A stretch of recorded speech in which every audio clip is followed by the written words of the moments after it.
and welcome one and all to another episode of the NightShift podcast. My name is Bryson Turner, and to kick off the show, we're going to be talking softball, and we have a full house. Joining us, we have the Sultan of Stickball himself, Eric Lopez, Jake Ferraro, who was there live covering the Big 12 Championship in Oklahoma City.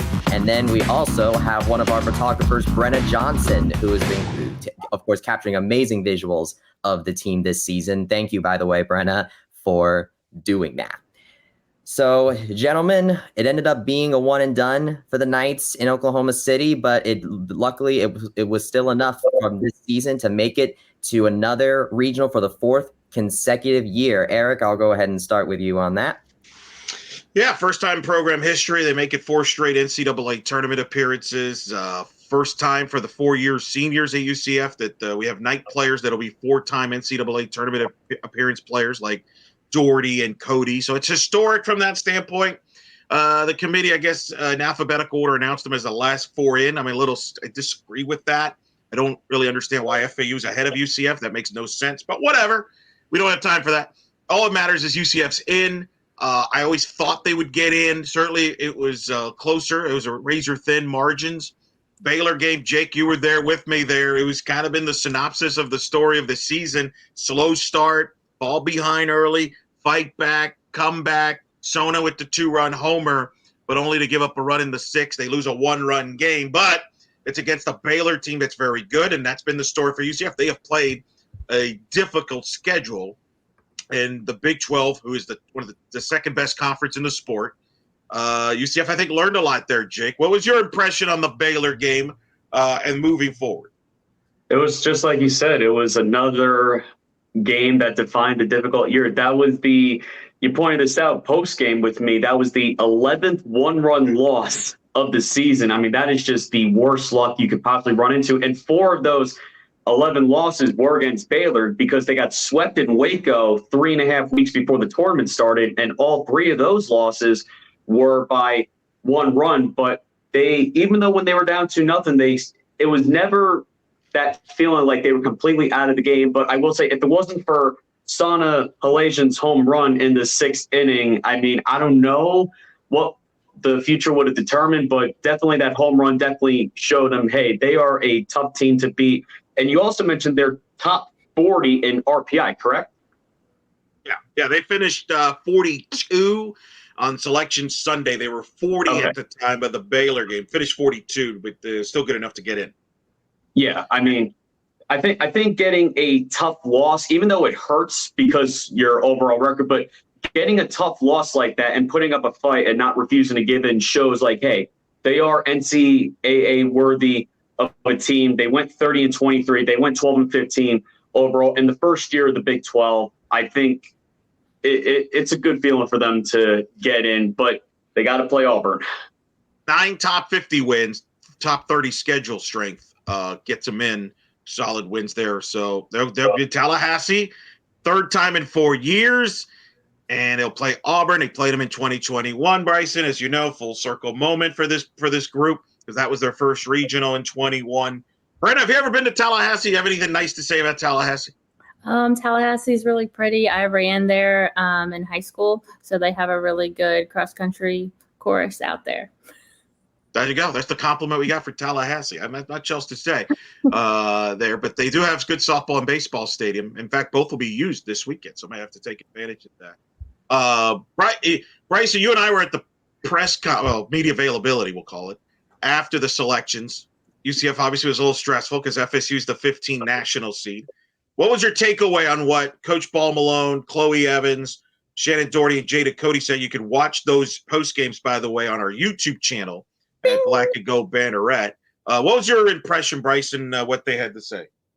Well, it was another long wait. I keep thinking back to 2022 when we were waiting to see if we were going to host a regional that year. But, I mean, it's a different kind of stress when you're wondering, hey, are we actually going to be in the tournament or not?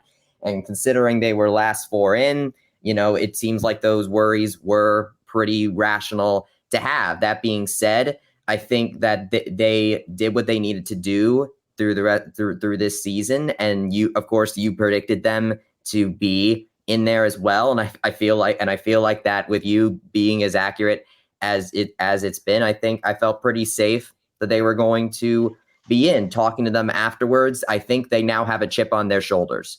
This is a different position for UCF to normally be in, because we've normally been accustomed to them dominating their competition over these last few years, and having to look at non-conference opponents or the winning the AAC tournament in order to get in.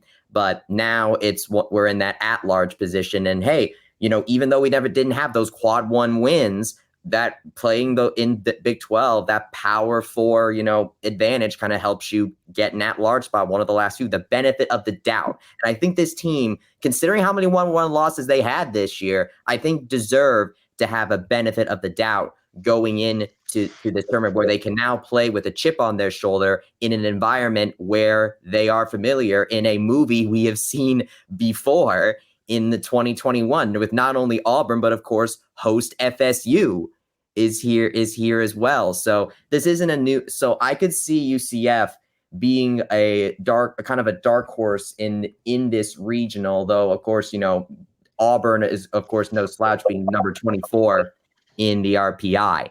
So it'll be a tough matchup for sure, but if there's anyone that can pull off an upset, I think UCF can do that. Well, one thing for sure, Bryce, sorry, but going back to what you're saying, Bryce, I mean, they're going to come in with a chip on their shoulder.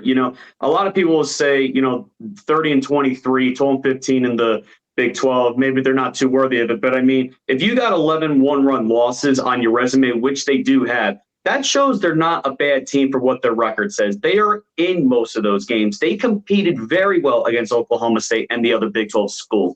They were in most of those games. And now the fact that they came off a tough loss, I think it's going to motivate them to go very far in this regional. Brenna, you and I were there. Bryson, you were there. The Oklahoma game, 2-1 game. Sona's ball to left, inches away from tying the game up on the home run. They played the number 1, number 2, and number 3 teams in the country this year. They played 5 of the top 7 national seeds on the schedule. They were right there with them in every game. They just didn't get that last hit or not. But Brenna, that's why I kept highlighting that stat. They were right there with the Oklahomas of the world, which not many teams could say that. Mm-hmm.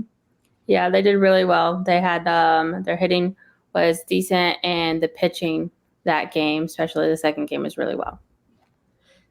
I think it's one of those situations where you see all of these one-run losses that they've had this year, and you got to think, man, the luck's got to turn around at some point, right? Because luck kind of has a tendency to balance itself out sometimes. And so my thought process now coming into this is like, man, we've had so much bad luck over the course of this year. I wonder if maybe the other shoe has to drop sometime. And the regional, I mean, we've seen UCF perform a very major athletic feats in regionals before. I mean, you look at 2022 and Kima Woodall's legendary game being what it was. And once again, they're going to be at it again with a very solid Auburn team. Like, I'm not overlooking Auburn. I mean, remember last time in 2021, that was a one-run game that UCF won 5-4.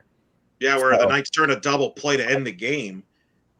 Dramatic finish. You could have Friday, the best pitching matchup in the country, take place between Auburn's Maddie Penta and Sarah Willis. If both teams decide to go with that pitching matchup, that might be the best pitching matchup on Friday that you're going to see all over the country on that. But as you mentioned, that could be fun.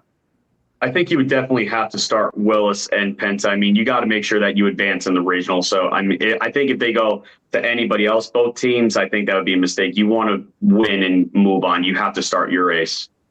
Yeah, Penta ranks top 10 in the nation, if I'm not mistaken, in strikeouts. She had a 1.77 ERA. She's the 31 games she played. Actually, she started 27 of them and went 13-10.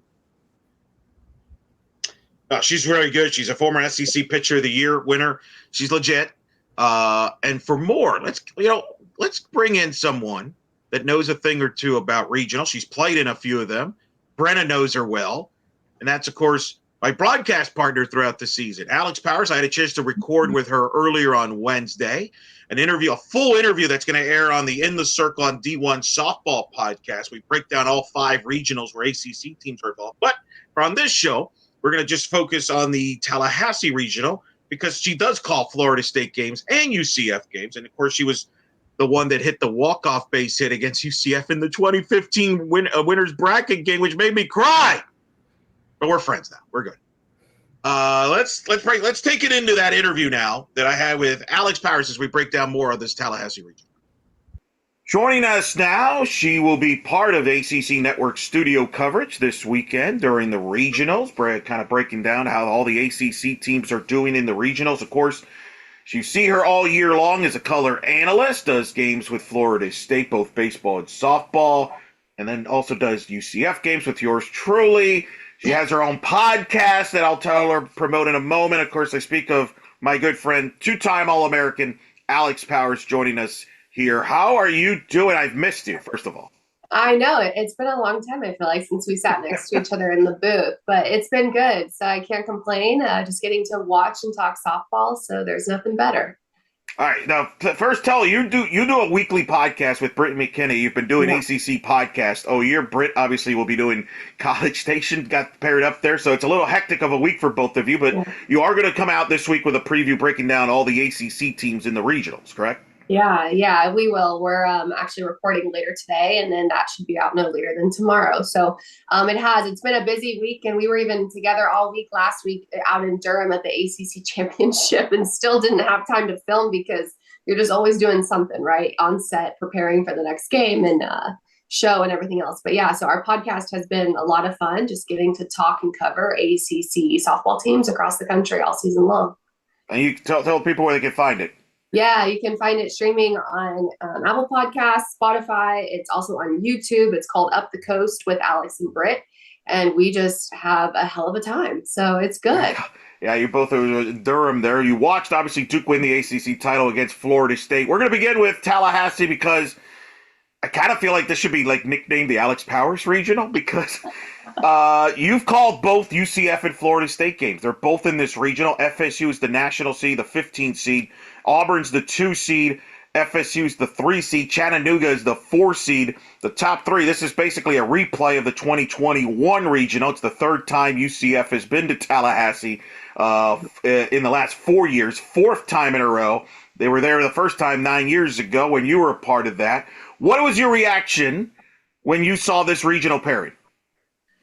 Not surprised. And thank you for making me feel really old. 9 years ago feels like just ages and ages. But, I feel like it's pretty common for FSU to get some SEC team in there. And normally it's either an Auburn or it's a South Carolina. And then, of course, our in-state friendly foes with either UCF or USF. So, again, I'm definitely not surprised. But I think it's a tough regional. I think it's hard because Auburn, of course, comes in with a lot of SEC, experience all season long. They're just playing really hard talent. And then, of course, UCF. UCF has been a great team the last several years, especially with what Coach Ball Malone has been able to do there. And you look at it from even a different lens this season, and them playing in the Big 12 is making them that much better because talk about phenomenal play and phenomenal competition. The last 4 or 5 months, I mean, nobody's, I feel like, prepped and primed better in that regional than UCF. It's unique in a way because normally in the past, when we talk about these regionals, Florida State's pitching usually stands out. But it feels like, Alex, this year there's been more questions about Florida State's pitching. And some might say that Auburn and UCF maybe has an edge there with Matty Penta, of course, with Auburn and Shelby Lowe and those Tiger staffs. Of course, Sarah Willis leading the Knights staff. How do you respond to that? How do you feel about the Knowles pitching staff, having just seen them in Durham? I think that Florida State has continued to find ways to win all season long with pitching, maybe not being as strong as it has been in years past. And I, credit Lonnie Alameda a lot for that and her being able to just continue to be a student of the game and strategize phenomenally to capitalize on what she has in the circle. But Florida State's success this year has definitely been their offense. And so looking at the regional, I think the person and the team that's going to come out on top is going to be the squad that's hitting the most. And I say that just because you look at pitching and depth is maybe not, pound for pound, 1 through 4 on every team. I do think UCF is coming into the regional again with the best pitching staff. And what I mean by that is most dominant with Sarah Willis leading the way. And then several really viable arms that they can go to as well. Again, Florida State's success has come from the strategy. And then, like you mentioned, Auburn with Maddie Pinta, and she's been great this season. And then, of course, throwing there in Chattanooga, you never know what they're going to bring to the table, right? On any given Sunday, a team can come in and upset somebody else. So a lot to look forward to. Yeah, Chattanooga, not a pushover, is a 4 seed. Right. That's actually one of the better 4 seeds in this tournament, Right. winning the SoCon Conference Championship. All right, let's kind of give me a couple of players to watch that you're in this regional for Florida State, for UCF, or even Auburn. Anybody that you think will be key in this regional? Yeah, I'll start with Florida State. And, of course, Jason Beecham has been great all season long. She's top 10 finalist for National Freshman of the Year. She was the ACC Freshman of the Year, has the hottest bat. Kaylee Harding is another hitter that is just, I call her Clutch Kaylee all the time because she's just so good and comes through in the big moments. Michaela Edenfield getting back in stride as well, coming off of her injury and surgery that she had. So she's been swinging it well. For UCF, I think that Sarah Willis has just been lights out, right? She is just so good in the circle, so dominant. And I do feel like the rest of the team really feeds off of her energy. Jada Cody is a UCF, career type of player, has set several records alongside, of course, Stephanie Best. And Jada Cody and her body of work is always a threat, no matter the day, no matter the game. And then some other really good leadership, though, I do think for UCF, you have Shannon Doherty, you have Jazz Williams, a lot of people that have a lot of experience and trying to bring the young ones with them. And again, UCF is a team that has played great competition all season long. I think Auburn, they're historically a great team. And, in years past, especially when I was playing, it was their offense that led the way. Offensive numbers are down a little bit this year. Less power, less consistency. I think they're hitting about 250 as a team right now. And, in years past, they were hitting over 300 and some really big swingers there. But Maddie Pinta has been doing great for Auburn, and I think she's been able to really lead them through a lot of these ball games. And then again, Chattanooga, you just never know what you're going to get. So I feel like there's a couple of key players from their team that could come through at any given moment. And like you said, the game doesn't know. So it's going to be good.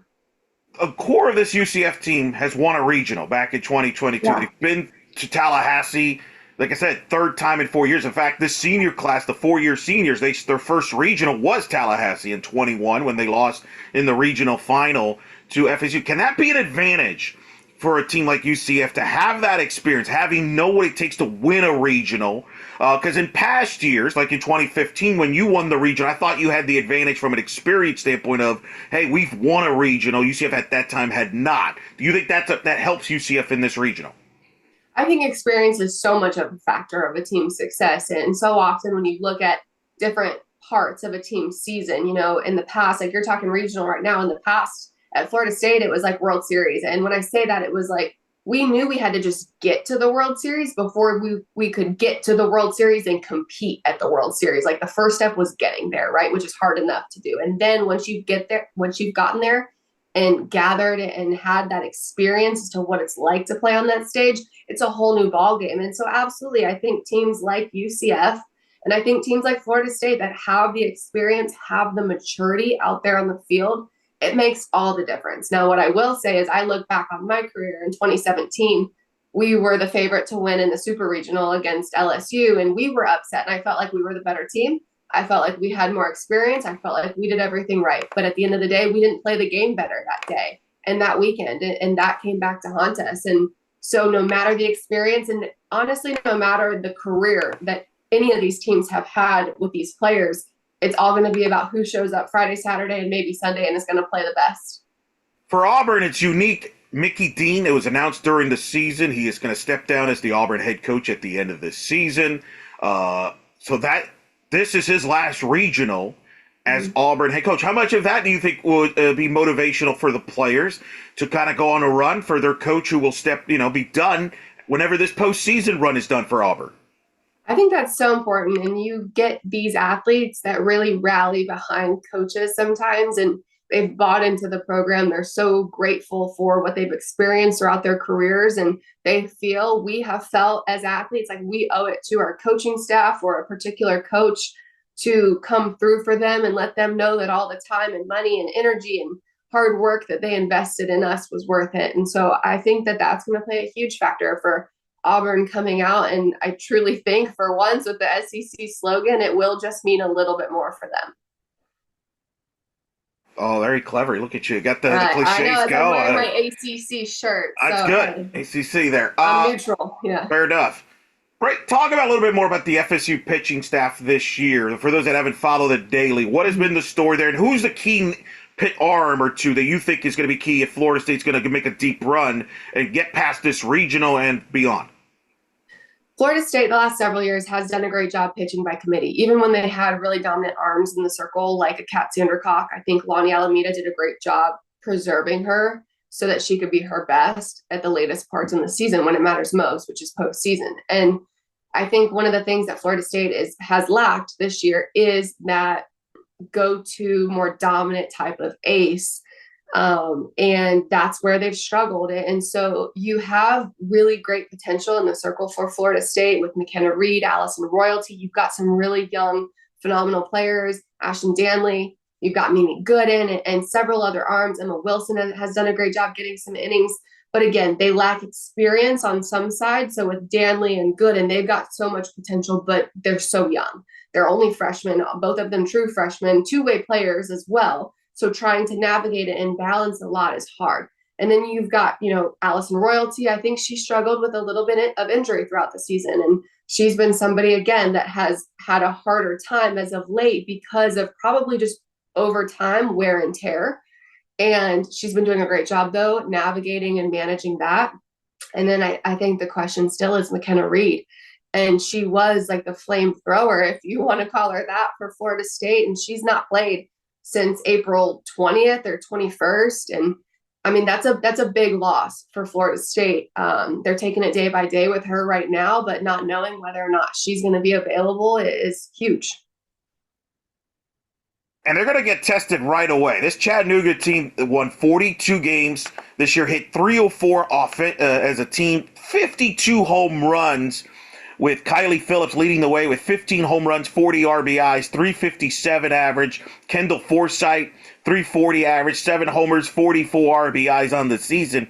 It's a team that can rake, and they have a lot of arms, which is unusual for a 4 seed, but they've gotten 5 pitchers that have made at least 17 appearances this season.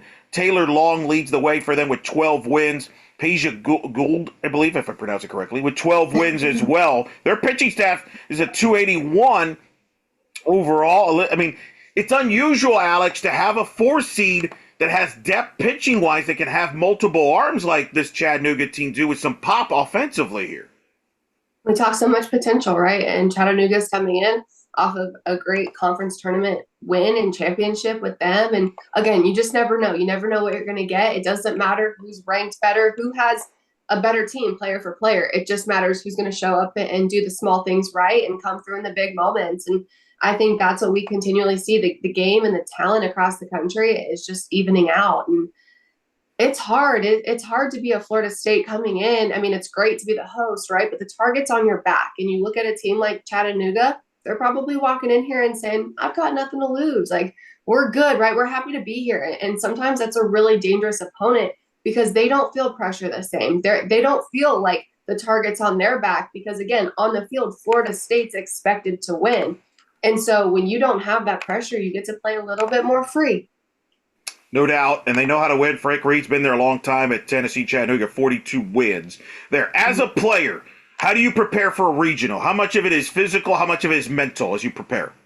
So much of it is mental. At this point in the season, the physical ability that you have what you have, right? You are the player that you are. You're not going to be different this week as opposed to this weekend or last weekend, next week. You're not going to change. Of course, you can try to fine tune and if you're feeling good in the box, if you're seeing the ball really well as a hitter, you want to keep hitting, right? If you maybe struggled in your conference tournament last week, maybe you're taking a couple of days off, and that's just the physical side. But so much of what's about to transpire this upcoming weekend is going to be mental. It's going to be keeping your preparation the same. It's going to be managing and controlling your emotions and the excitement and the butterflies and the nervousness, because it's all going to happen. It's all going to come up on game day. But how can I play through those emotions very similarly and consistently to how I played throughout the rest of the season? Because essentially right now, nothing changes. It just means a little bit more because my season's on the line. Should be a fun regional. I think it might be the best regional on paper, right there with Stillwater. All right, that was Alex Powers, who, again, for a full interview, you can listen to the In the Circle on D1 Softball podcast, which will be coming out on Thursday. And we go in through the entire regionals on that. Good stuff from her. Always enjoy catching up with her. All right, let me ask you all this. Give me a UCF player that you think is the key to the weekend for UCF's success. Give me a name that you all like. Starting with you, Brenna. Give me a name. Let's start with Brenna, young lady. Ladies first. It's all good. Brenna. I don't know if I can give one name, but Willis, Chloe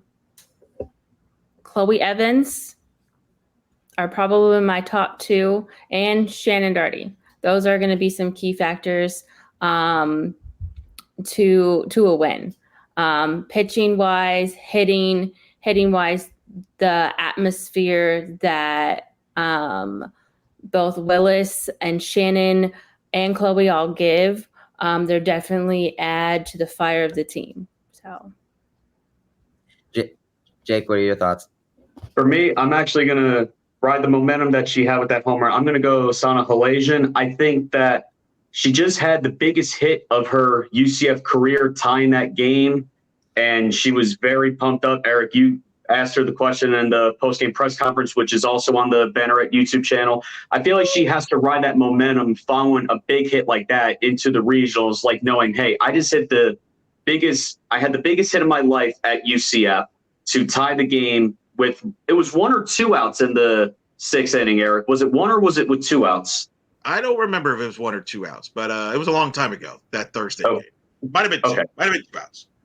Yeah, but I think knowing that she just had a big hit like that to tie the game, I think she's going to carry that momentum over into the Auburn game and the regional series.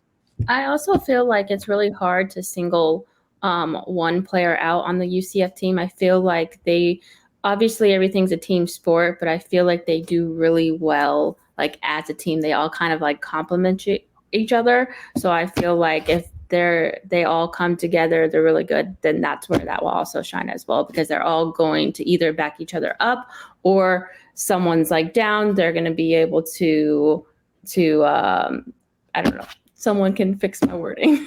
Well, here's the thing about UCF when I was looking at the rosters is they have 9 players on their roster with over a 300 batting average. They have a batter with a 500 average, that's Fryer, but she only played like 1 or 2 games this year. But UCF, it's all about their teamwork, which is another reason why I can agree with what you just said, Brenna, is it's very hard to pick one player when you got 9 guys on your roster or 9 ladies on your roster that have a 300 average or higher.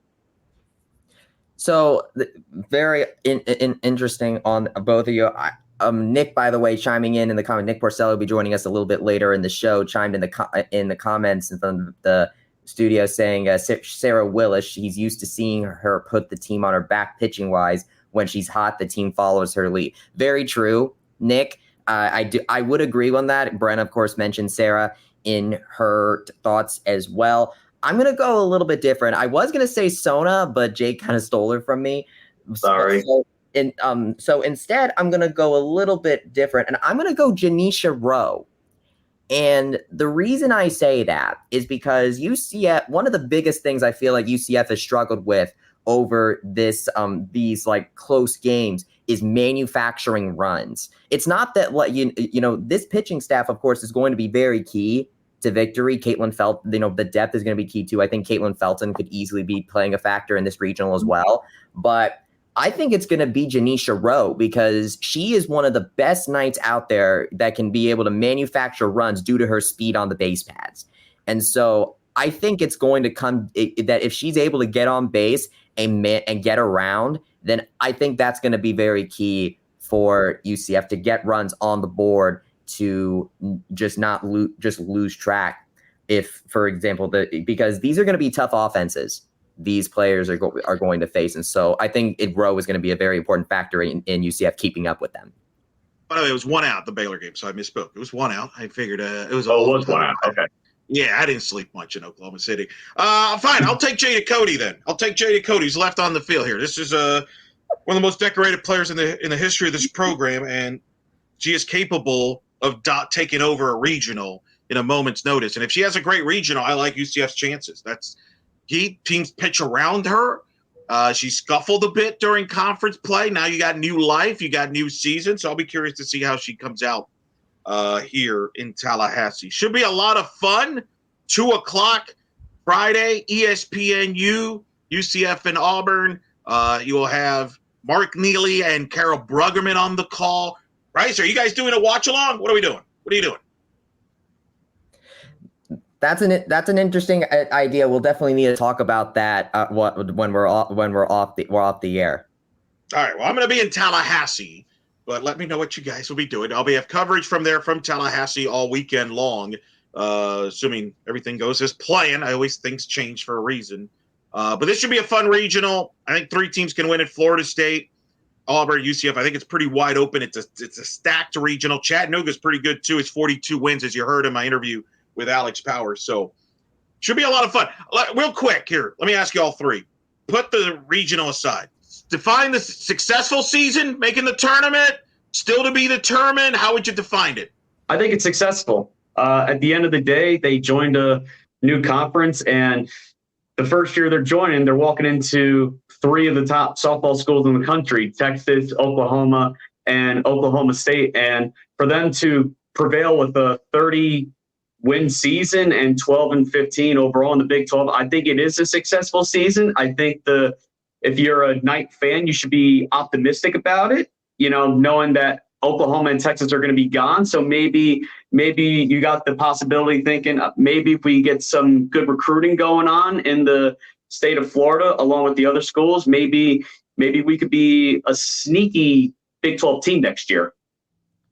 I'm going to say successful, but with caveats. And the reason I say that is because the measure for success has sort of changed this year. The goalpost has been moved because of the transition from the AAC to the Big 12. What success looks like in the Big 12 is a lot different from success in the AAC. If success in the AAC was winning the conference title, which comes with the tournament as like a bonus because it's an AQ spot.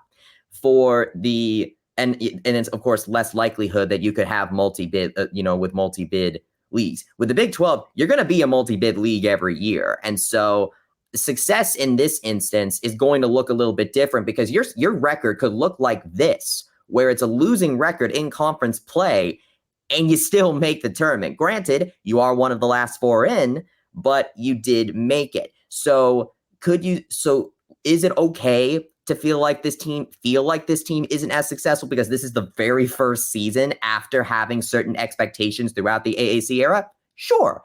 But I also think it's important to realize that the fact that we made the tournament means that we have made the bar for success, but I would argue it's like, not right at the bar. Like we just made it over the bar of success. And it's okay to feel like, we were kind of a little close to not being successful there. It's all right to feel that way, but it's good. It's important to also take solace in, hey, we're in, we have the opportunity. So let's go and take full advantage of that.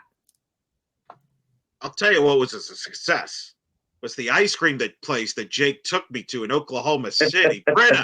Brenna, you got to go to this ice cream place. Jake, where did you tell her where she needs to go when she's there in a few weeks for the World Series?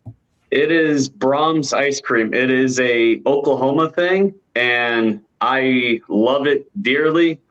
Best ice cream you'll ever get in your life. Eric was so blown away by it because being in Florida, it's not in Florida at all. And for me, being a former student at OSU, I went there often. It's not unnormal to go to Brahms more than 2-3 times a week. They also, outside of the best ice cream, you'll get the bag of burgers, 5 burgers for maybe under $7 before tax. Also a bomb deal too. Eric was so blown away. He's like, Jake, how'd you find this place? This place is fantastic. I said, welcome to Oklahoma, buddy. That was a really great Eric impression, Jake. Oh, by the way, Oklahoma State, that's right. You graduated from there recently, if I'm not mistaken. Yes. I didn't go to my graduation, though. To me, it's not that big of a deal. I took a road trip instead. I went to Cleveland for the Cavs-Celtics Game 3. The Celtics ended up winning, but that's how I remember my graduation. I took a road trip. To me, something like that is not that big of a deal. I know that may sound awkward for some people listening, but I'll enjoy it by myself somewhere else, which I did. Well, congratulations on graduating. Thank you. Jake, and I'm glad that you spent it very well. I'm sure we're all going to be very excited to enjoy this NCAA Regional for the fourth consecutive year. That's right. Could be a good one.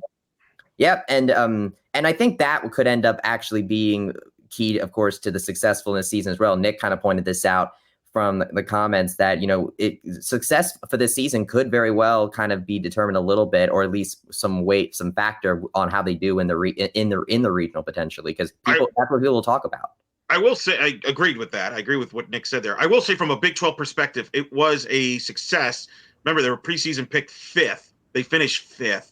They were right there with Oklahoma in games. They were right there with Texas and Oklahoma State, 3 of the top 5 national seeds in the sport.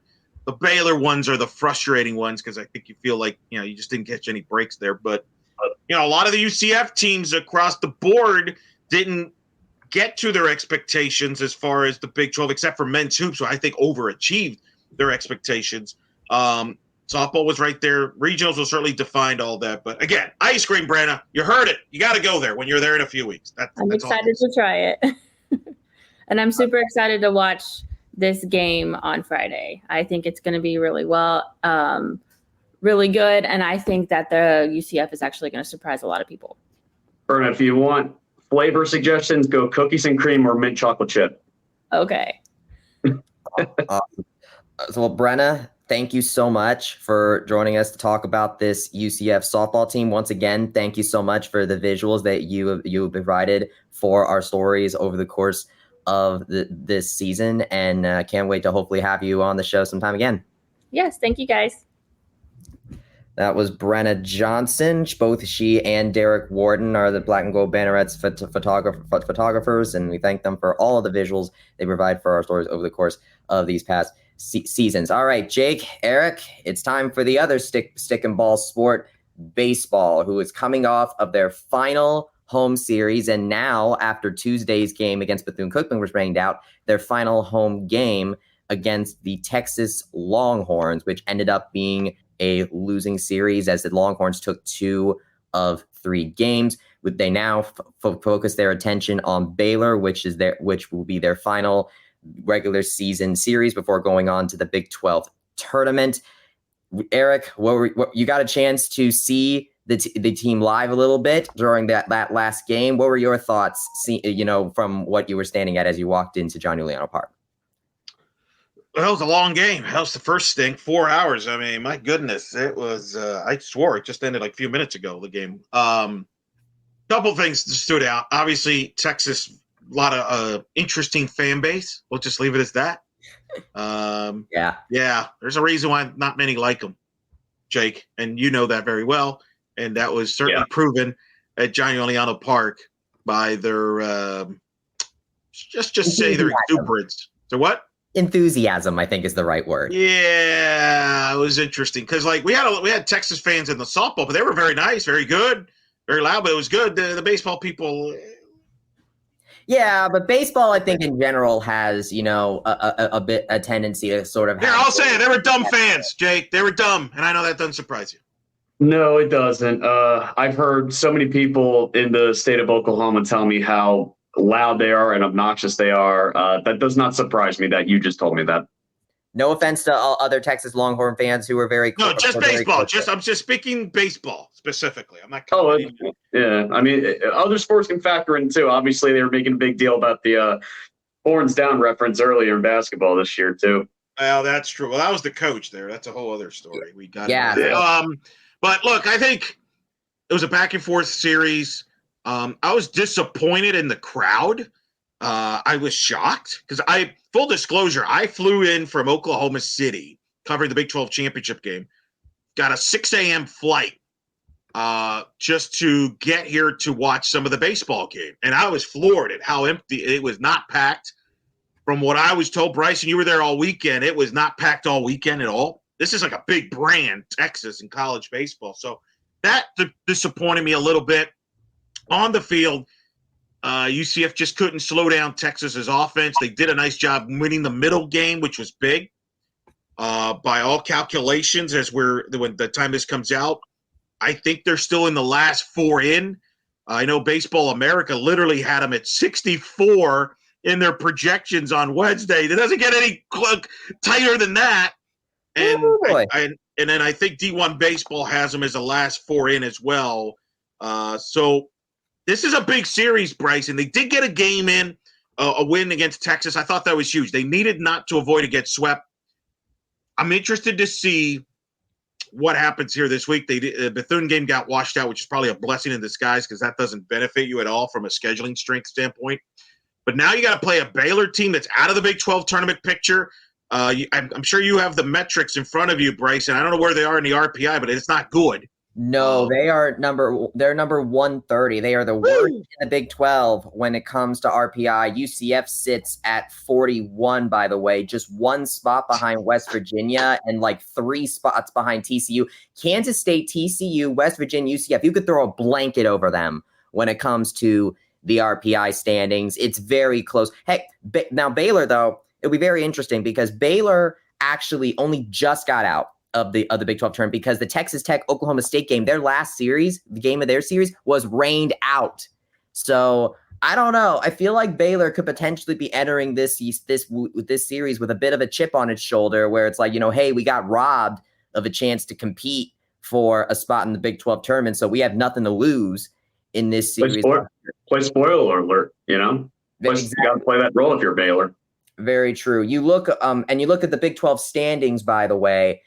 So when you look at the seedings of the Big 12 tournament, there's a lot of opportunities for UCF in this one. They're currently 9. If the season ended today, UCF will be the 9 seed. But if Kansas is who is at number 6 at the moment, is going to be going to Texas to play the Longhorns. So say UCF sweeps Baylor, Texas sweeps Kansas, and then you have TCU and Kansas State. If they're able to lose a game or two, UCF could potentially be as high as the 6th seed when it comes to the Big 12 tournament. It's not as large a likelihood, but that's mathematically that is a possibility for UCF. So there's still a lot to play for in this tournament as UCF tries to put itself in the best position possible. But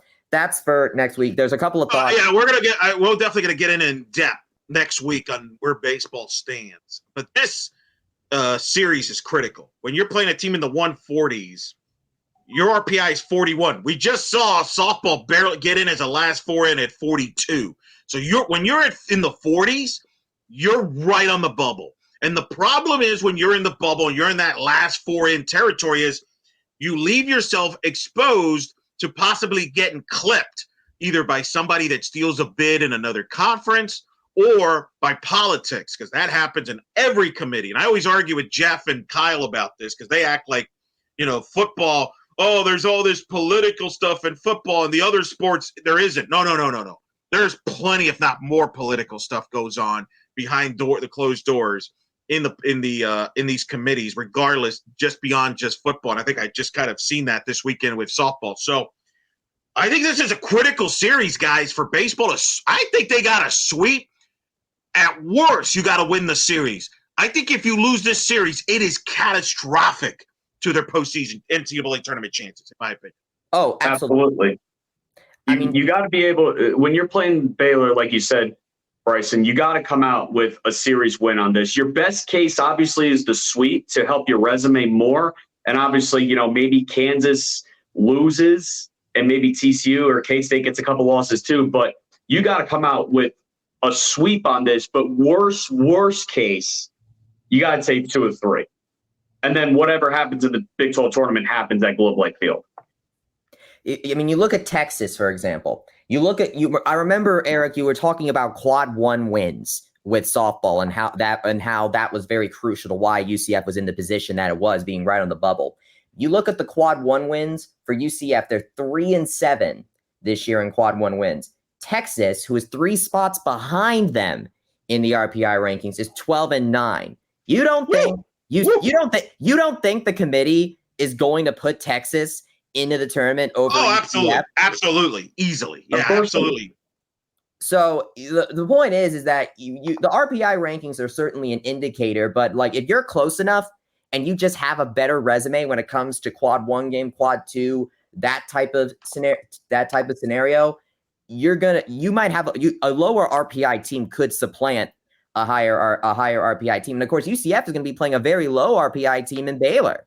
So that could honestly, even if they win the series, if they sweep the series, it could still potentially be a bit of a low impact, like impact the RPI in a negative way. And then UCF, of course, or Texas going up against Kansas, that could keep them right there. Texas could potentially pass UCF in the RPI rankings for all we know. So this is crunch time for baseball. Over this next week or so, where you have the series against Baylor, and then you have the Big 12 tournament. It's funny that Rich Wallace even has this team though, and this program in this place to begin with, because we sure weren't talking about this. Well, listen. Regardless of what happens the next couple of weeks, I think this has been a good season, and I know people might disagree with that to some extent, but there was no expectations with this team. There was a lot of unknown. It's year 1 of Rich Wallace's era.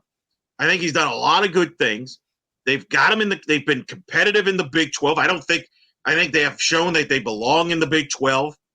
And I think the fact that we're in the conversation to hopefully make the NCAA tournament for the first time since 2017 is a good thing. And if they don't make it, while it's disappointing in the short term, I don't think that means this season was a disappointment, outside of the fact that, hey, you always want to make the tournament. That's always the goal. But I think there's positives that the program is headed in the right direction, which I think was the goal to me was, are we headed in the right direction moving forward? And I feel like we are, regardless of what happens in the next couple of weeks. I do agree with that, and I think part of the reason we are in this direction is when we were that game 2, when I was watching that senior ceremony, they honored 17 seniors that were honored for that one, and to see all of the players that came through, and it was a pretty even mix too between players that have been here for several years and transfers that were brought in recently, like Jack Ziska being, I think, the king of that, for instance. I think that if what those showed us is that Rich Wallace knows not only how to just coach in general versus the stuff he's given, but he also knows how to go out and get people. And you look at the depth that this team has, there's still a lot of returning talent despite how many people are graduating. Matt Preves, AJ Nestler, Lex Bodeker, Andrew Sundin. There's a lot of people that are really good that will come back next year. One other thing I definitely do want to make sure we touch on is a couple of highlights from the weekend that I'd be remiss not to mention. Rich Wallace actually ended up getting ejected from a game for the first time, according to the man himself in his post-game press conference afterwards, on which you can see on the Black and Gold Banner YouTube channel. Bing! This was the first time that he was ever ejected from a game. I will say he was kind of chirping with the umps a little bit over the course of the game, but he ended up coming out to do a pitching change to bring in Najir Victor. And during those moments, you don't really see coaches get tossed from during those moments often. And so I end up turning around for a second, and then I start hearing the crowd react, and I look around and oh look, he's leaving. So it's good to see him stick up for a program like that, but it's really cool to also kind of see Rich Wallace kind of ease in to becoming a head coach, because this is his first season to do that. And so I think it's almost just a rite of passage for a college baseball head coach to just get tossed at some point. I mean, I don't know what, like Jake, Eric, got any thoughts? Coaches will do that to spark their team. I mean, if they're down or the mood's kind of dead in the dugout, they'll do it to fire up their team. There's plenty of managers in Major League Baseball that'll do that to fire up their team. Bobby Cox, 119, 120 career ejections, whatever it is. He's got the most of all time, but he would do it to fire up his Braves team. I mean, same thing with other coaches in Major League Baseball. They do it to fire up their team. It can be a good thing, but obviously, getting ejected, a lot of people will remember it because it can be funny. To be fair, the umpires were not as that popular that weekend. So the umpires in 2024 in all sports have been terrible this year. They've been terrible this year. Yeah, I mean, part of it I think can just be from the passion of fandom, but yeah, you're right. Definitely, you're right there. On a happier highlight note, same night. At the very end of the senior night celebration, Rich Wallace kind of helped out one of his players in a major life moment. Keanu Suarez, who has been kind of mentioned before, he has a really cool story where he managed to make it onto the UCF baseball team from the club team a couple years back. He walked for senior night, and Rich Wallace ended up helping him because upon shaking his hands, doing all the senior night festivity stuff, he got down on one knee and ended up proposing to his girlfriend Ivana. At the very end, she said yes, by the way, and I just remember seeing that happening, just catching everybody by surprise. Just a very sweet moment from a guy that has been a very major supporter and very big help as a teammate for everyone in there, from the bullpen to the dugout, everything. We ended up talking with him after the game as well, because he ended up pinch running in the game and got the winning run. He was the winning run that got UCF its win over Texas. So you can see what his thoughts are on that and the run on the Black and Gold banner at YouTube channel. Bing!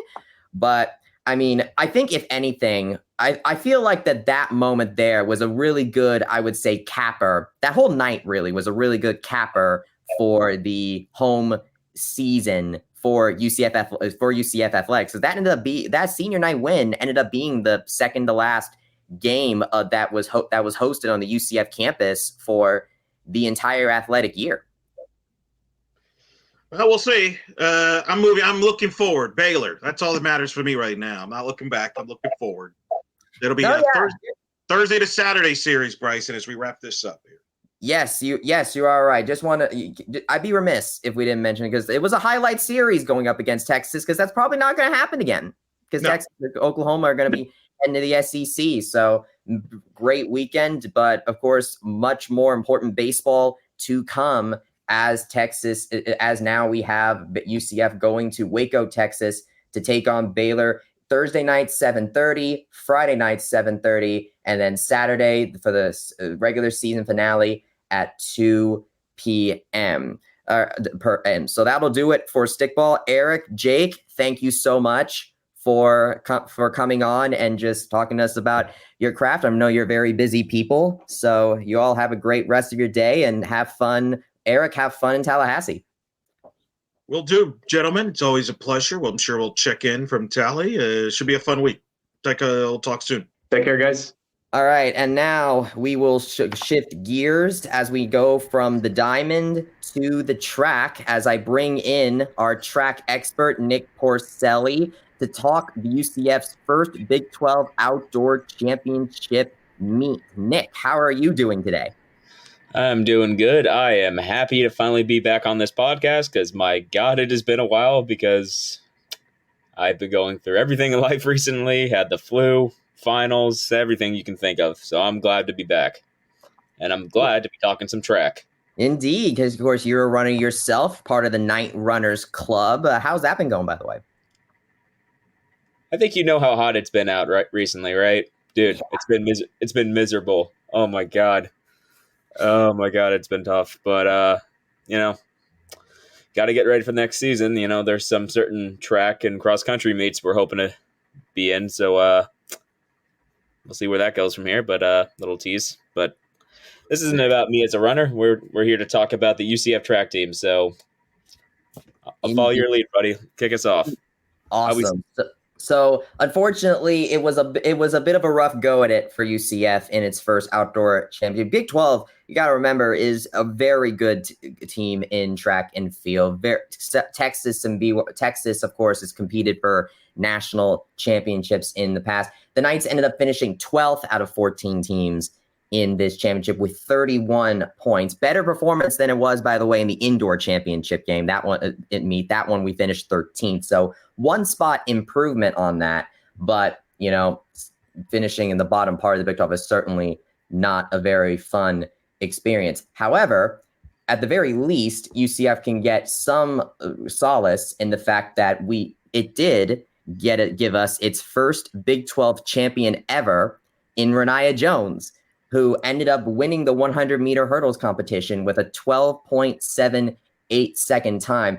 I mean, I know I was expecting her to compete in that event, but she ended up being the class of the field. Second place, Yovina Moda from Kansas, ended up finishing with a 13.04 second time. So Rayniah just completely outclassing the competition to become UCF. You can't doubt her, man. You can't doubt her.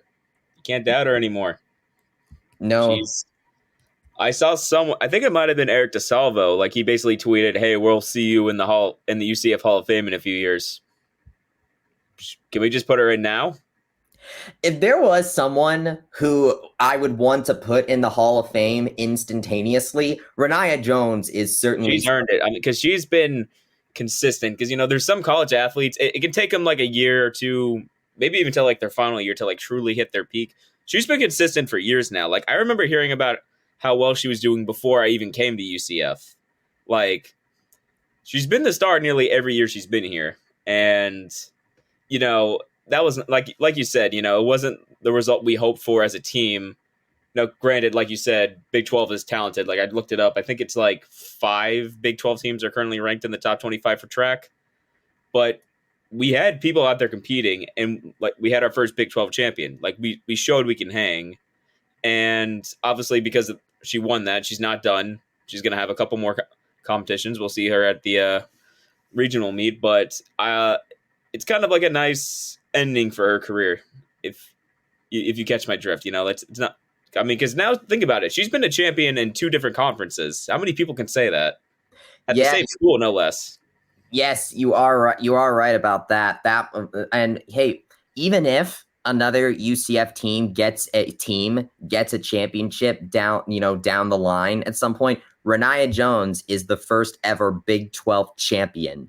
She's the first. UCF. Yeah. No one can take that away from her. Sure, someone can be the first team, but Rayniah Jones is the first ever champion. So congratulations to her. Rayniah also, by the way, competed in the 100-meter dash and ended up finishing 5th in that with an 11.33 second time. She also ended up competed as part of the 4x100-meter relay team as well. That ended up not exactly going as well. Finished 5th with a 43.78. So solid, but didn't end up making the podium.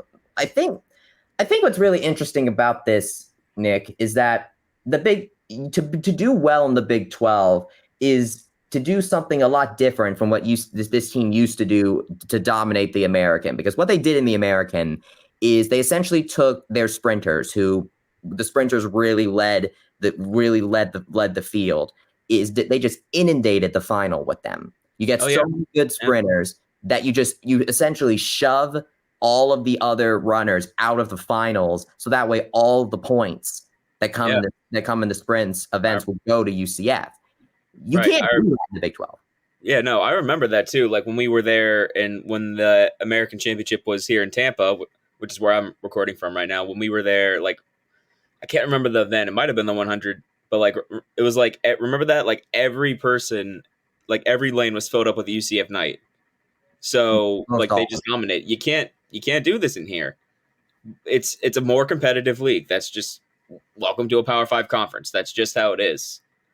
Yes. That being said, I think we what this kind of shows is that we're laying the groundwork to maybe build ourselves up to be a team that can compete for the Big 12 title in the future. Like, it's been an interesting year for track and field. Like when you look at, for example, if you look at the distance squad, they had to bring in a new coach. It's really going to be about recruiting, getting people maybe either through recruiting or transferring. You got to bring in really competitive guys, but I think they've started off, well. Like this. I wouldn't call this a bad year for them, if that makes sense. They've had some good moments, and I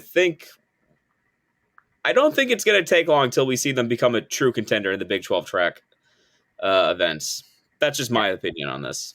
Oh, yeah, I think it will take some time. You look at some other highlights from the team from the Big 12 championship. You have Kaya Williams, who competed in the 200-meter and the 400-meter dash. She ended up finishing 6th in the 200-meter dash with a 23.35, and then 4th in the 400-meter dash with 51.74, which, by the way, that 51.74 in the 400 dash would still put her second in program history in the 400-meter dash event. So these are some of the fastest, this is some of territories of the fastest times in program history in these events.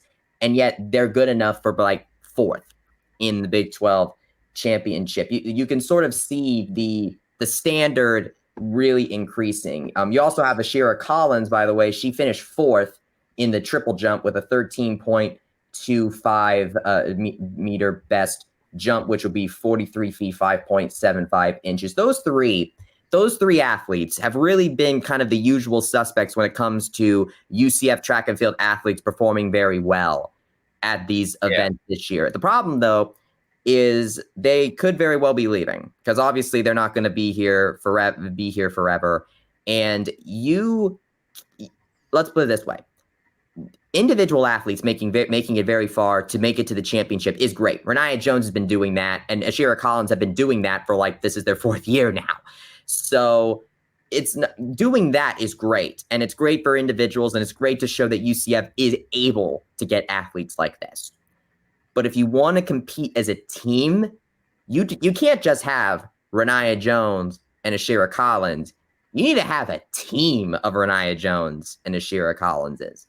And that's something that's going to take a really good recruiting and a lot of time.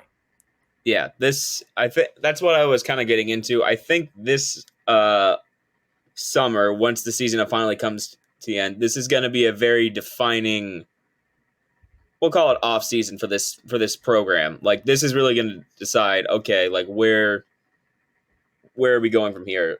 Because a good recruiting class is going to be what stands in the way of showing that, okay, we might be the bottom of the barrel for a really long time, or okay, no, this program's on an upward trajectory.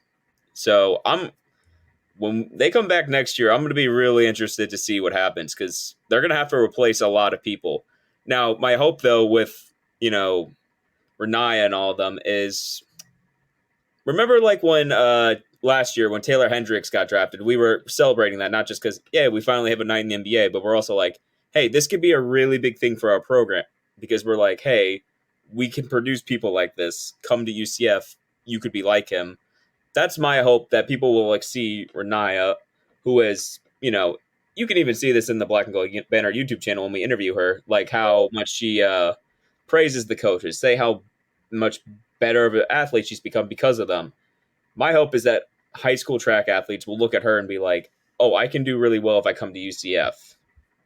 So to me, that could be her biggest legacy. Someone who not only dominated during her time here, but was the catalyst to help build this program up. Yeah, she has really become one thing I will really commemorate Rayniah for is she is a marketing director's dream of being a face for this program, because she has not been shy in front of the cameras at all over her entire time at UCF. She was still like this as a freshman when she first burst onto the scene. She's got stage presence, dude. She's got stage presence. Absolutely. If she ends up, for example, making the Olympics at some point, which she did compete in the Olympic trials in her first year. I think she also qualified again. Yeah, she did. She qualified again for the trials again this year.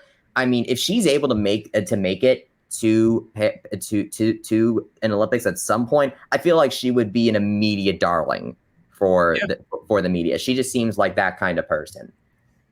I got nothing to add to that. That's 100% right. I mean, she's everything you really want in an athlete. Talented, extremely nice, promotes the brand, and is just fun to watch both whenever she's actually competing and whenever she's on camera, just giving an interview. Yeah. So while this will end the season for UCF track and field as a full team, and of course we'll be eager to see what Coach Boone will do to kind of define the post Rayniah era for next year. We do have individuals for UCF competing. You mentioned the regional meet. The selections, by the way, for those are going to drop tomorrow. We're recording this on Wednesday, May 15th. The selections for the East Regional are going to drop tomorrow on May 16th. So we'll see who on the team will go to there.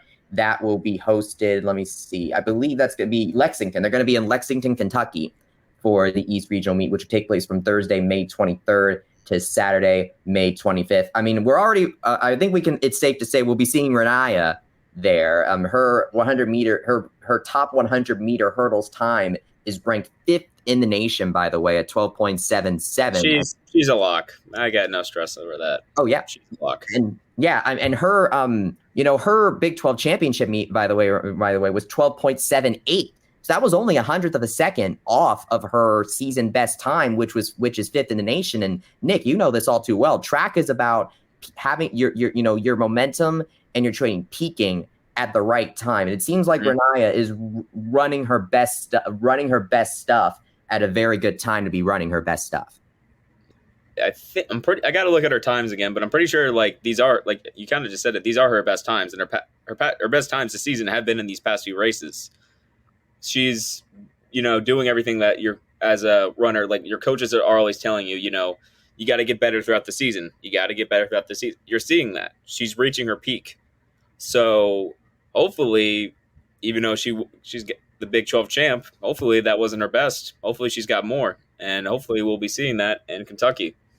Oh, yes. Of course, the other two faces to keep an eye out for East Regional. You have Kaya Williams, who ranks 19th who ranks 19th for the 200-meter dash. This is, by the way, off of the website TFRRS has some qualifying lists that they use to keep track of this stuff. So Rayniah being 5th is actually for the schools that qualify in the East Regional. Rayniah is tied for 5th for that. So this is based off of people in the East half of the country, before, pardon my error earlier, for in the country.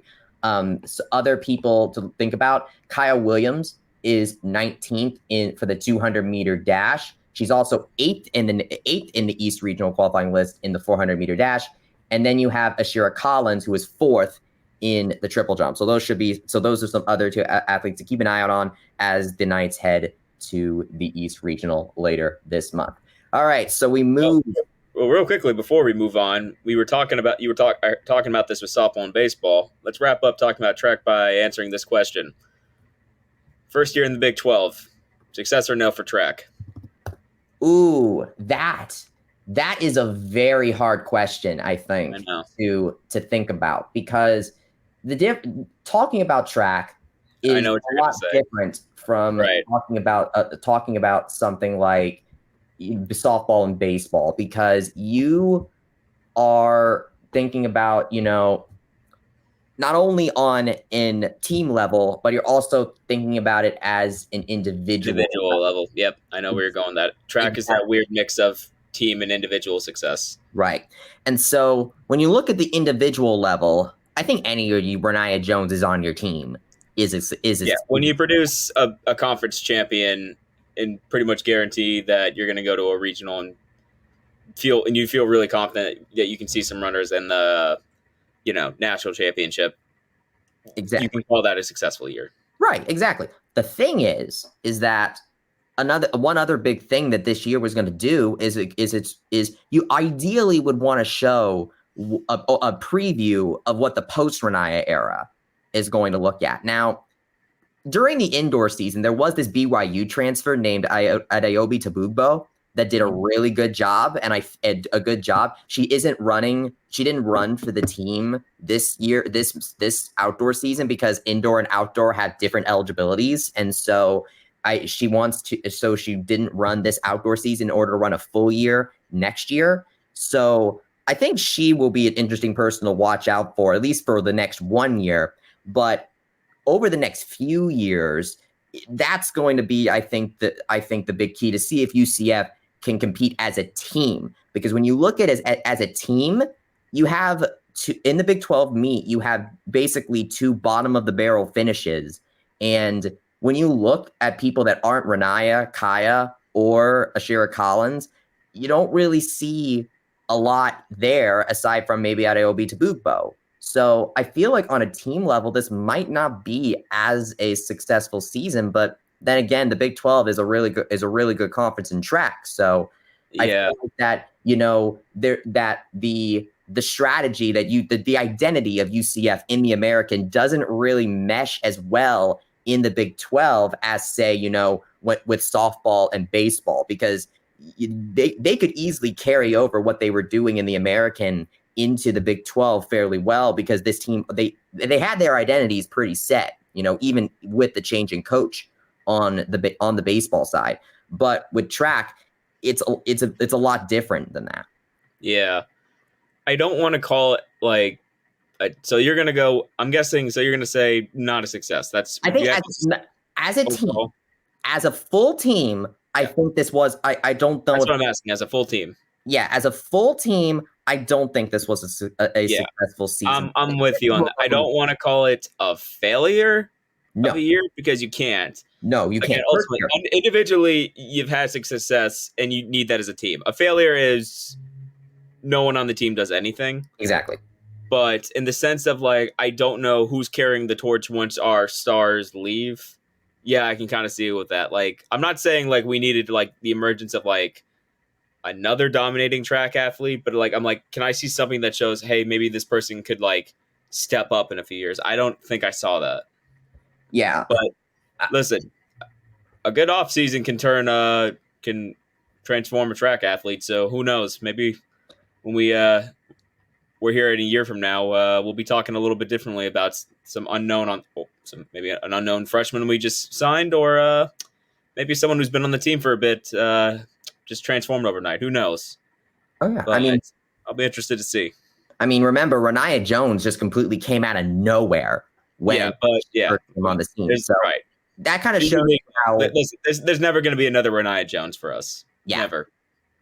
I think there might not be a Rayniah Jones in terms of the person, but what I sort of mean is that you can have an athlete like what Rayniah did, where they in terms of just come out of nowhere. Yeah, that obviously. But I also do mean when I say that it's never going to be a Rayniah Jones, I just mean I don't think we're going to have an athlete who dominated as much as her and was so popular in UCF, just everything. I don't think there's never going to be another one like her for. I'm sure this isn't going to be the first time we're going to be giving Rayniah Jones flowers over the course of the next few weeks. Oh, no. Yeah. We're also saying her season's over. She's not done.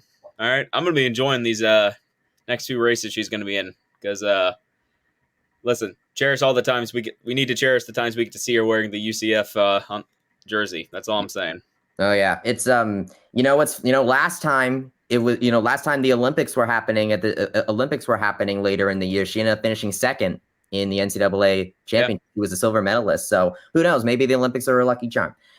So we now go from, once again, don't forget the NCAA East Regional is going to be in Lexington, Kentucky from May 23rd to May 25th. Be sure to keep an eye on that. We now go from the track to the hardwood, as both women's and men's basketball teams have made a few moves with their coaching staffs. Nick, you've been covering men's basketball a lot over the course of this year. They ended up bringing in 2 new assistant coaches in Carlos Dotson and Adam Hood. Dotson coming to us from the Los Angeles Clippers, who he was served as a player development coach. coach. So he ended up, scouting opponents and helping head coach Tyronn Lue with game planning. He was also a video intern for the Charlotte Hornets before that, and was a GA for Clemson in 2021 to 2022. So he's been making a pretty major career moves over the course of these past couple of years. And then we have Adam Hood, who is coming from UTSA after 8 seasons there. And fun fact, he served 5 years as a commissioned U.S. Air Force officer. So played for the academy as a player, and then served his country. So respect to him, sir. Indeed. So thank you for your service. Yeah, indeed. Yes, I concur with that. Thank you, Mr. Hood, for your service. So, Nick, what are your thoughts on these 2 new hires by Johnny Dawkins? I like them. I really do like these hires. Let's break them down here. First, let's go with Mr. Hood. 8 years at UTSA and 12 years coaching in Division I. His teams that he's been with have had success. Before he was at UTSA, he was at Boston University, and he helped the team capture the Patriots League title. And then he was there for some pretty good UTSA teams. I think it's always good to bring in someone with a lot of Division I experience, because this is still a young team trying to find its identity. So I think this is the kind of guy that it can help. And then when you look at Dotson, that's a person I'm really excited for, and maybe it's just because he's got NBA experience. Like, this is a guy from the professionals. Like, I don't know. I'm assuming you got the news release that the athletic department sent out to us. Did you see the guys who were praising this guy? Not only is it Tyronn Lue, and one of the better NBA head coaches, former NBA champion, but guys like Russell Westbrook and Paul George were praising him, saying this is a great coach. UCF's got a good one.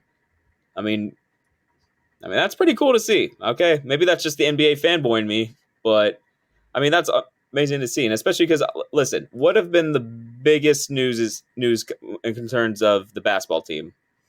It's getting Mikey Williams, and it's been getting JJ Taylor coming over here. Now, really high prospects, but they haven't played college basketball yet. This guy was in charge of player development for the Clippers. So I think he could play a really big role in helping, shape these guys' game and helping them adapt to the UCF system. I do quite agree with that. The press release, by the way, announcing the hire of Dotson, mentioned that he will be an assistant coach with a focus in player development. Right. So he could very well, not necessarily the X's and O's on the basketball court, but instead more on that level with helping these players. I think these coaches are going to be the guys who are taking care of the things that maybe most fans don't think about, but play a really big role, like in the player developments, and in scouting other teams. I think these could be the guys who are the unsung heroes that you don't necessarily think about, but they play a really big role. So, coming from the NBA, we talked about I remember this when Taylor Hendricks was drafted, and you and I were talking about that, how UCF has now proven that, they can produce a regular NBA player, because, you look what Hendricks has done in the NBA. He's played pretty good minutes this year. Pretty solid first year. So you look at you're bringing in someone with that NBA level presence. I think that is a very big commitment to show, hey, we are committed to creating players that can move into the NBA. And also, I think it might be it's another good look for Dawkins, because he literally took a guy who's coaching for an NBA team, and he's like, hey, you want to come down to this college team, a team that is not like at Kentucky or something like that? You want to come down to UCF? And he said yes. Seems like a positive sign to me. Oh, absolutely. And then what's interesting with Coach Hood, by the way, he's coming to us from UTSA. He's not the only person that's coming to UCF from UTSA. Jordan Ivy Curry, if you remember, he is a guard at UTSA, is transferred to UCF over the off season. So he'll end up having a familiar face now with him, which I think will be very interesting to see how that turns out, who knows if that'll lead to Jordan Ivy Curry getting a lot of playing time on the court. But I think what that does do is, even if he does come off the bench, Coach Hood now knows Jordan very well. And I think so I think if we see him on the court, we know that Coach Hood will have something drawn up for him that he knows he can do. Yeah, he's got a player he knows. He's got a player that can maybe help his teammates adapt to the way he's going to coach. That's huge. Basketball has been doing a pretty good job of recruiting. The only one who I think is developing more hype, and I think we just need to mention this, football. They got a couple of good guys recently. I don't know if you saw, but let me just pull up the list here. Transfer portal is still, active, still very active. We'll definitely, I think, break down the full transfer portal acquisitions once. Which we should, but Brenna Johnson. Yeah, bad pickup. Yeah, KJ. It's been a great transfer portal, but we'll end up breaking. Don't worry, we'll end up breaking all that down once the portal. Just, planning a little tease of that future episode to come. That's all I'm doing. Yeah, very true, very true. One other thing, Johnny Dawkins had this to say about Coach Hood. He said, Coach Hood is going to amplify our recruiting and scouting with his cutting-edge understanding of analytics and player evaluations. So it seems like Coach Dawkins is trying to kind of lean into that to the analytics, at least with this hire. Yeah, probably. I mean, a lot of talented teams have been doing that, so probably smart that we follow suit. Yeah, no, exactly. And then recruiting as well. I think recruiting is going to actually a major thing for basketball, because with the transfer portal, obviously being what it is in men's basketball, you're going to have to recruit a lot in that sport, not just on the high school level, but with the transfer portal as well. I mean, you've seen the roster turnover that Dawkins has had to do these past few seasons. I feel like maybe adding another coach that could be able to do that. The more people you can have to recruit, the better, I think. Yeah, 100%. I mean, talking with Johnny over this past year, he's shown sometimes that he's like a little, I don't want to say frustrated, but sometimes, the way you got to coach a team nowadays in terms of recruiting, it can get to you sometimes. It's tough. So having someone else there to help you out, that's huge. So now we go from the men's to the women's side. Satia Messer ended up making a new hire for her staff in the form of Rika Patterson, who's coming to UCF from Southeast Missouri State. She was the head coach there actually for a good while. She ended up spent the last 9 years which was her first coaching job. She actually ended up leading the team to winning the Ohio Valley Conference tournament in 2020, where the team went 25-7. That would have been the team's only NCAA tournament appearance under her tenure, but unfortunately, COVID had other plans for that. But that's terrible. That sucks. Yeah, absolutely. So after a few years there, she's now taking this experience with her to be a part of Satia Messer's staff. The two, by the way, while they were not on a staff together, they both worked under head coach Kim Mulkey when she was at Baylor. Patterson worked on the staffs at Baylor from 2002 to 2004, and again from 2010 to 2012. She was with Creighton from 2007 to 2008, Ball State in 2006, 2007, and then Eastern Illinois from 2004 to 2006. So this is a coach that has really made her way around the country and at least is familiar with Satia Messer by way of Kim Mulkey. Yeah, that's big. And also, like you just said, she was a head coach. Whenever you can get someone with a head coaching experience and pretty successful one, like you just said, she won the tournament, would have made this school's only NCAA tournament if it weren't for COVID. If you can get that kind of experience on your coaching staff, that's always huge, especially for this team that's still trying to, rebuild. So I think that's a really good hire. This isn't the only one, by the way. She isn't the only one, by the way. As of right now, Mike Carey should be back with on the staff for this season as well, and he spent a long time as the head coach of West Virginia. So This is now the second time that Satia Messer has brought in a former head coach to be on her staff. Yeah, she's getting good basketball minds to join the coaching staff. That's a good sign for this rebuild.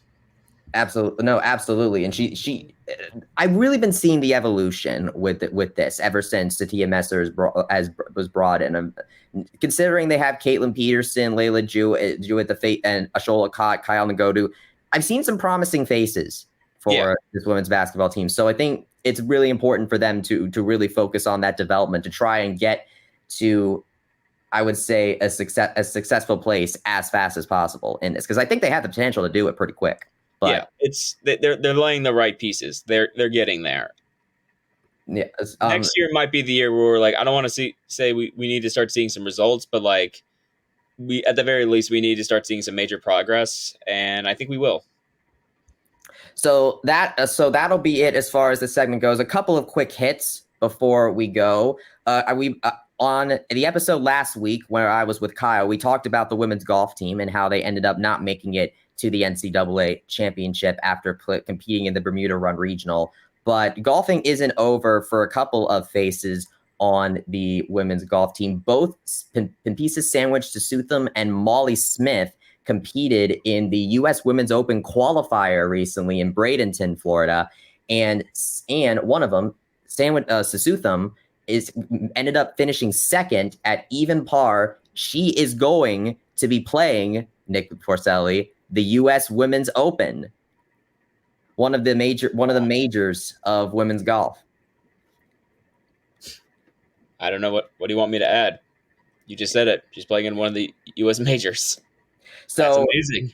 And this isn't to say, by the way, that Molly Smith, while she isn't going to be, unfortunately, she wasn't able to get one of the two spots. Had a bad tournament. She actually finished 2 over, which is just 2 strokes back of Susutham. So, I mean, considering what the future of this UCF women's golf program, they had 3 seniors graduate. To see these 2 underclassmen do this well in a tournament, in this tournament that, you know, determines who competes in the U.S. Women's Open, I feel like this is a good sign for the future of the program. Wouldn't you say? Yeah, no, I would totally say that. I mean, that's kind of what we were talking about with track, laying the groundwork. Some positive signs there. Exactly. So it's going to take place in Lancaster, Pennsylvania, from May 30th to June 2nd. So we will be sure to update you all when that happens. Going to women's tennis, Sophia. So while the women's tennis team did not qualify for the NCAA Teen Championship, one player did qualify for the NCAA Singles Championship, and that is Sophia Biole. She will be heading to Stillwater, Oklahoma, for the NCAA Singles Championship that starts on May 20th. So that is that could very well end up happening before we record the next show. So that is also something we should definitely keep an eye on, and we will be following as well. So at least a UCF women's tennis player will have a postseason presence. That has not changed, despite the team not making it. More stuff to watch. What else can you say? Man, we're getting into the tough part of being a UCF fan. Man, summer months are coming in, and soon there will be no UCF sports to watch.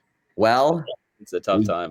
We do have one. We do have we have 2 more Big 12 championships to watch. Of course, we have baseball coming up in a little bit. I didn't say it's over yet. I'm just saying it's coming. I feel that time coming on, man. Like, it's getting to the point where I'm just like, okay, what UCF things can I watch? Like, you know, I'm paying attention to, like, you know, we got rookie mini camps. You're seeing clips of some UCF guys popping up, like John Wright's playing with the Steelers. Apparently, Patriots fans like what they see at Mr. Baker. I mean, you know, that kind of stuff.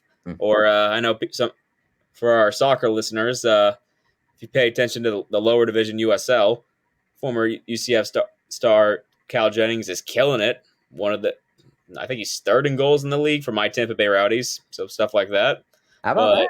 So yeah, we got all that. We also have I'm looking for scraps here, man. I don't want to do this. I can't do this again. A summer without UCF sports. It's the toughest time of the year. Well, we also have the rowing team who's going to be competing in the Big 12 championship on May 19th. And Nick, UCF is actually receiving votes in the coaches poll. And if you look at other Big 12 teams, they're the 4th highest ranked Big 12 team. Because if receiving votes teams were ranked, UCF would rank number 23 in the nation in rowing right now. Not bad. Not bad at all. And they will be 4th in the Big 12. Texas is number 1 in the country. Tennessee, who is an affiliate member of the Big 12 in rowing, is number 5. And then Alabama is number 19. So UCF, I think we could potentially see them compete for a podium spot potentially in their first Big 12 championship there. How about that? Better than a lot of the other teams have done in their first year. So that's huge. Good for them. Yeah, so keep an eye on that. That should be on ESPN Plus, if given what the conference championships are. So that'll be on May 19th. So be sure to keep an eye for that. Nick, thank you so much for joining me for this latter half of the show. Glad to have you back, man. Yeah, no, glad to be back. So with that will do it for another week on the Night Shift podcast. Thank you all so much for joining us. Be sure to follow us on our socials at UCF Banneret SBN on Twitter /X. Also, Black and Gold Banneret on Instagram and Facebook and Threads. And be sure to follow everyone you've seen on this show. Eric Lopez at Eric Lopez Elo. You have Nick Porcelli at Nick Porcelli 2. Myself, I'm at It's Bryson Turner. All of these are Twitter /X, by the way. And of course, be sure to subscribe to the Black and Gold Banneret YouTube channel for as many post-game contents as well. I also have actually published a new video on there by the time this episode has come out about Eric's 600 game, so be sure to check that out. For everyone you've seen, for Nick, Eric, Brenna, Jake, and of course Kyle, the student of the game, Kyle Nash, and Jeff Sharon, who could not be with us today, I am Bryson Turner. You all have a safe week. Go Knights and charge on.